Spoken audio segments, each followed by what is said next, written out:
ওমর রাদিয়াল্লাহু আনহু বলেছেন, স্ত্রীদের খারাপ আচরণ হলো 6টি। এই 6টি আচরণ যার মধ্যে থাকে, ওই স্ত্রীর স্বামী কখনো মানসিক শান্তি খুঁজে পায় না, এবং ওই স্ত্রী যদি কোনো পরিবারে থাকে, ওই পরিবারের মধ্যে কোনো শান্তি থাকে না, সন্তানরা পর্যন্ত মানসিক অশান্তিতে ভোগে। এটা ওমর রাদিয়াল্লাহু আনহুর কথা। যদি বর্ণনার ব্যাপারে অনেকেই দুর্বল বলেছেন বা অনেকে ইখতিলাফ নিয়ে এসেছেন, তবে 6টা এমন গুণ পাওয়া যায় যেটা ইহুদি নারীদের গুণের মধ্যেও রয়েছে।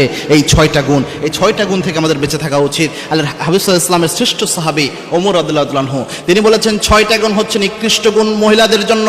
1 নাম্বার শাররুন নিসাই সিত্তুন, 6টা গুণের মধ্যে 1 নাম্বার হচ্ছে আল হান্নানা, এমন মহিলা যেই মহিলা শুধু বাপের বাড়ির কথা বলে বেড়ায়, শুধু অহংকার গর্ববোধ করে বেড়ায়, এরকম মহিলা হচ্ছে নিকৃষ্ট মহিলা। এরকম মহিলা আল হান্নানা, অর্থাৎ শুধু বাপের বাড়ির প্রশংসা করবে, সারাদিন বাপকে আর ভাইকে শুধু বড় বানাবে, আর স্বামীর বাড়িকে ছোট করবে, তুচ্ছ তাচ্ছিল্য করবে, গর্ববোধ করবে, অহংকার করবে। এরকম যে মহিলারা রয়েছে, এদের ব্যাপারে আল্লাহর হাবিব সাল্লাল্লাহু আলাইহি ওয়াসাল্লামের সাহাবী ওমর রাদিয়াল্লাহু আনহু সতর্ক করেছেন। তার মধ্যে হচ্ছে 1 নম্বর আল হান্নানা, 2 নম্বর হচ্ছে আন্নানা, অর্থাৎ এমন নারী, আনিন মানে হচ্ছে কান্না করে দেয়, অর্থাৎ কথায় কথায় কান্না করে দেয়, এরকম নারী।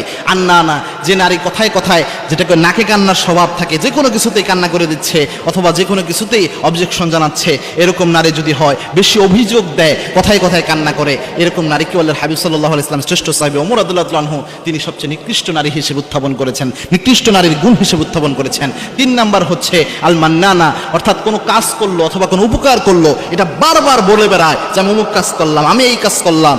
কেউ এই কাজ করে না, নিজের কাজকে অনেক বেশি শো অফ করে, নিজের উপকারকে শো অফ করে, উপকার করে এটা বারবার বলে বেড়ায়। এরকম গুণ যে নারীর মধ্যে থাকে, তাকে তাদের ব্যাপারে ওমর রাদিয়াল্লাহু আনহু সতর্ক করেছেন। 4 নাম্বার হচ্ছে আল হাদ্দাকা, অর্থাৎ এমন নারী যে নারী অনেক লোভী, অনেক উচ্চাবিলাসী, অর্থাৎ আপনার সামনে এসে বলতেছে যে অমুককে অমুক জিনিসটা কিনে দেওয়া হয়েছে, মার্কেটে অমুক জিনিসটা এসেছে, অনেক উচ্চ জিনিসের লোভ তার মধ্যে বাসা বাঁধে, উচ্চ জিনিসের জন্য হাই হতাশ করতে থাকে। এরকম লোভী আচরণ যাদের মধ্যে রয়েছে, উচ্চাবিলাসী যে নারীরা রয়েছে, এদের ব্যাপারে ওমর রাদিয়াল্লাহু আনহু সতর্ক করেছেন। 5 নাম্বার আল বাররাকা, অর্থাৎ অতিরিক্ত সাজগোজ প্রিয় যে নারীরা, অর্থাৎ দেখবেন স্বাভাবিক মেয়ে মানুষ তো সেজে গুজে থাকবে, এটা একটা মেয়ে মানুষের ন্যাচারাল বৈশিষ্ট্য। এবং আল্লাহর হাবিব সাল্লাল্লাহু আলাইহি ওয়াসাল্লামের সামনে একবার এক মহিলা একটা চিঠি দিলেন না, পত্র দিলেন, এরকম বর্ণনা এসেছে। আল্লাহর হাবিব সাল্লাল্লাহু আলাইহি ওয়াসাল্লাম দেখলেন তার হাতে কোনো মেহেদি নাই। আল্লাহর হাবিব সাল্লাল্লাহু আলাইহি ওয়াসাল্লাম রাগ করলেন যে কেন তুমি মেহেদি দিলে না। সুতরাং মেয়েরা ন্যাচারালি যে সাজটা সাজে, এটা স্বাভাবিক ব্যাপার, কিন্তু কিছু মেয়ে আছে সারা দিনটা শুধু তার মাথায় সাজগোজ নিয়ে পড়ে থাকে, মার্কেটে কোন সাজগোজের জিনিসটা নতুন এসেছে,